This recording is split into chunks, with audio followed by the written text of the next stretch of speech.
ఆదివాసీల ఐక్యత, ఆదివాసీల ఐక్యత.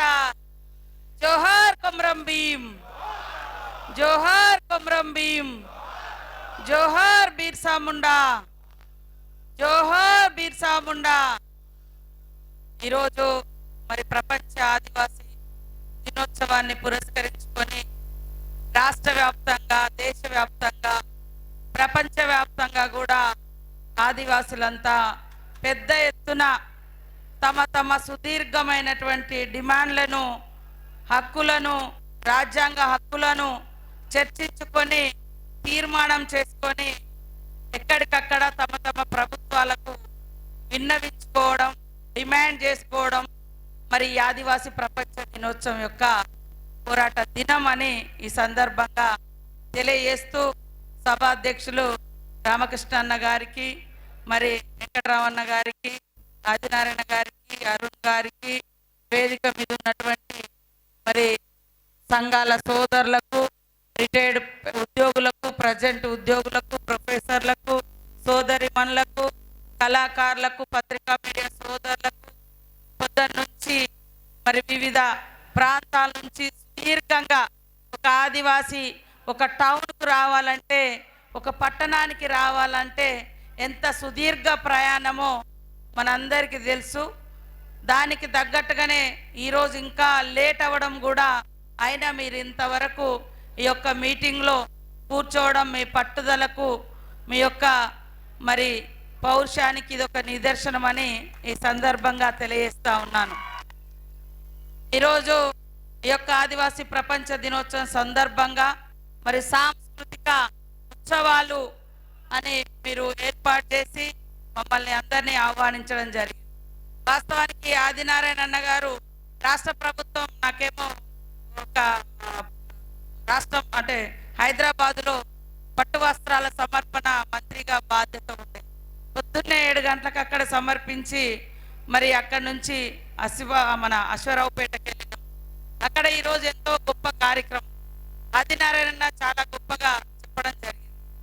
కొమరం భీం గారి యొక్క గొప్ప వీరుని విగ్రహం పెట్టుకోవడానికి వారికి ఎంత టైం పట్టింది, ఆ జిల్లా నియోజకవర్గ హెడ్ క్వార్టర్లో ఎంత కష్టంగా భావించి అదొక గొప్ప అచీవ్మెంట్గా ఒక వారి గోల్ను ఈరోజు సాధించుకున్న రోజుగా మరి అక్కడ చెప్తుంటే నిజంగా కూడా చాలా సంతోషం అనిపించింది, చాలా బాధ కూడా అనిపించింది. అంటే మన వీరుల విగ్రహాలు మనం పెట్టుకోవడానికి మన ప్రాంతాల్లో కూడా ఎన్ని ఇబ్బందులు పడుతున్నాం అనేది వారి మాటలలో అర్థమైంది.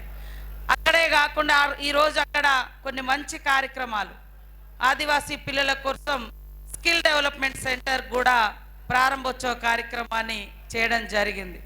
అట్లా మనం చదువుకున్న తర్వాత మిగతా విద్య కోసం కానీ, ఇతర మరి వృత్తి విద్య కోర్సుల కోసం కానీ ఎన్నో ఇబ్బందులు పడతాం.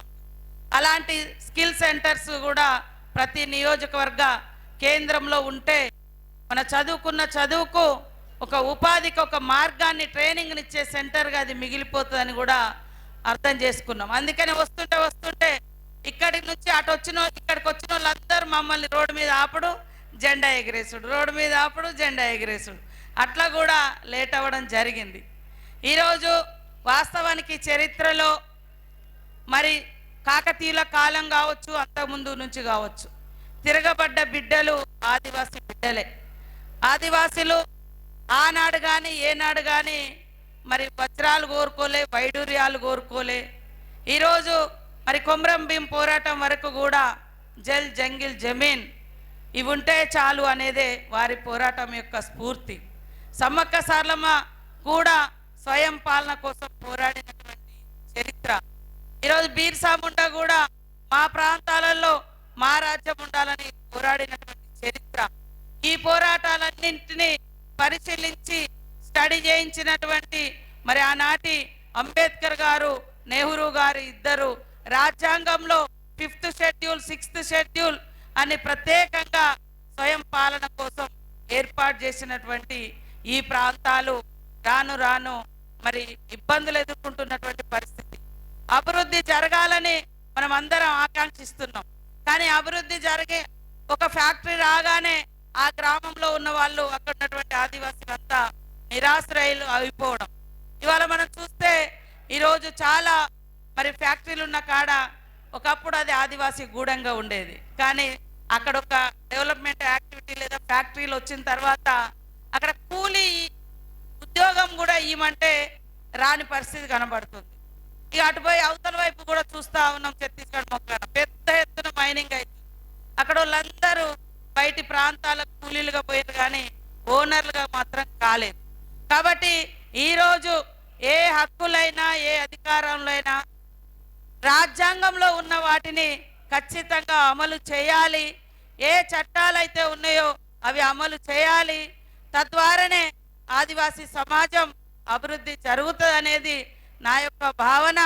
ఈరోజు తుడుందెబ్బ కొన్ని ప్రత్యేకమైన డిమాండ్స్ కూడా ఉన్నాయి, కానీ ప్రభుత్వంలో మేము ప్రతినిధులుగా ఉన్నప్పుడు వాటికి మీకు సంబంధించినటువంటి నివేదికలు ఖచ్చితంగా ప్రభుత్వానికి ఇస్తాం. ప్రజాప్రతినిధులుగా అందరు ప్రజల్ని గౌరవించి వాళ్ళ సమస్యలు పరిష్కరించే బాధ్యత మాది.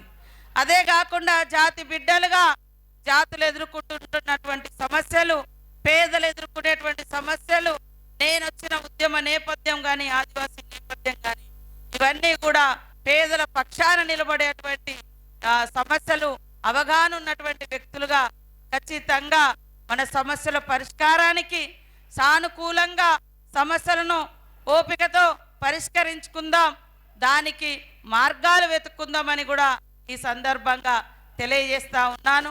ఈరోజు ఆదివాసీల అస్తిత్వం కోల్పోకుండా, హక్కులు నష్టపోకుండా, రాజ్యాంగం ఇచ్చినటువంటి స్ఫూర్తికి దెబ్బ తలగకుండా ఖచ్చితంగా నిలబడి ముందుకెళ్లాల్సిన బాధ్యత మనందరి మీద ఉంది.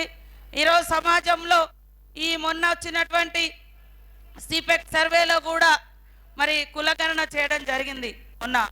దాంట్లో కూడా మరి ఆదివాసీ ప్రాంతాలు ముఖ్యంగా గోదావరి పరివాహక ప్రాంతమే బాగా వెనుకబడి ఉన్నట్టుగా నివేదికలు వచ్చినాయి. కాబట్టి ముఖ్యమంత్రి గారి దగ్గర కూడా ఆ నివేదిక ఉంది. ఖచ్చితంగా దాన్ని కూడా వారు ఒక్కసారి చూడమని మేము కూడా ప్రత్యేకంగా చెప్తాం. దానికి తగ్గట్టుగా మా హక్కులు, మా చదువులు, మా అభివృద్ధి, మా సంక్షేమం మాకుంటే ఖచ్చితంగా ఇలా అంటే ఉద్యమాల వైపు రావాల్సినటువంటి అవసరం ఉండదు. కాబట్టి ఈరోజు పోరాడుతున్నటువంటి యువత ఆనాటి నుంచి ఈనాటి వరకు పోరాటాలు, ప్రాణత్యాగాలు. ఈ దేశంలో అత్యధికంగా ప్రాణత్యాగం చేసింది ఎవరైనా ఉందంటే ఆదివాసీ బిడ్డలే. ఆనాడు అడవులను కాపాడుకోవడం కోసం బ్రిటిష్ వాళ్ళ నుంచి కావచ్చు, లేదా మా ప్రాంతంలో మీ పెత్తనమేందని ఆనాడు కాకతీయులను ఎదిరించిన సమ్మక్క సారలమ్మ చరిత్ర కూడా మరి ప్రాణత్యాగాల చరిత్రనే. ఇప్పటి వరకు కూడా ఈ ప్రాంతాలలో మన హక్కులని చెప్తే మరి అదొక రకమైనటువంటి నిన్నటి దాకా ఎంతమంది ఆదివాసీ బిడ్డలు చంపబడ్డారు, ఏ రకంగా అనేది కూడా మనకు అందరికీ తెలుసు. కాబట్టి జ్ఞానాన్ని పెంచుకోవాలి, చదువును పెంచుకోవాలి, అదేవిధంగా హక్కుల గురించి అవగాహన పెంచుకోవాలి, ప్రశ్నించడం నేర్చుకోవాలి, రాజ్యాంగాన్ని చదవాలి. తద్వారా మన హక్కులు, మన న్యాయమైనటువంటి వాటి కోసం ఖచ్చితంగా మనం నిలబడాలి.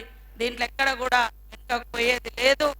కాకపోతే మీరు పెట్టే డిమాండ్స్, ప్రభుత్వంలో ఉండే మేము తీసుకునే నిర్ణయాలు అన్నీ ఒకే టైంలో ఒకే రకంగా ఉండొచ్చు. కానీ మీ ఆవేదన, జాతుల ఇబ్బందులు, జాతి కష్టాలు ఖచ్చితంగా ప్రభుత్వానికి, ప్రభుత్వ పెద్దలకు, మేధావులకు, మన తరపున నిలబడే వాళ్లకు ఎక్కడికి వీలైతే అక్కడ నేను కూడా విన్నవిస్తా ఉన్నాను, తెలియజేస్తా ఉన్నాను. ఈ మధ్య కాలంలో మరి పోలీస్ కానిస్టేబుల్ ఉద్యోగాలకు సంబంధించి కూడా ప్రభుత్వం దృష్టికి తీసుకెళ్లడం జరిగింది. మన కోసం ఐటీడీఏ పిఓగా పనిచేసినటువంటి ఒక రిటైర్డ్ ఉద్యోగి, అదేవిధంగా డైరెక్టర్గా పనిచేసి రిటైర్డ్ అయ్యారు.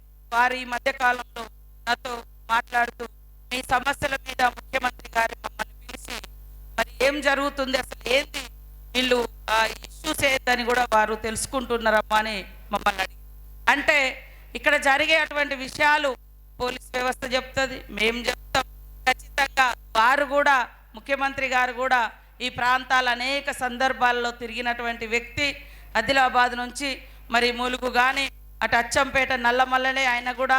కాబట్టి ఖచ్చితంగా మీరు ఇచ్చేటువంటి మీ డిమాండ్స్, మీరు ఇచ్చేటువంటి మీ దగ్గర ఉన్నటువంటి సమాచారం అది ప్రభుత్వానికి చేరవేసి మరి అన్ని అంశాలలో మనకు న్యాయం జరిగే విధంగా మీ తరపున తప్పకుండా జాతి తరపున నిలబడతామని ఈ సందర్భంగా తెలియజేస్తూ అందరికీ మరి ఆదివాసీ ప్రపంచ దినోత్సవ శుభాకాంక్షలతోటి జై ఆదివాసీ.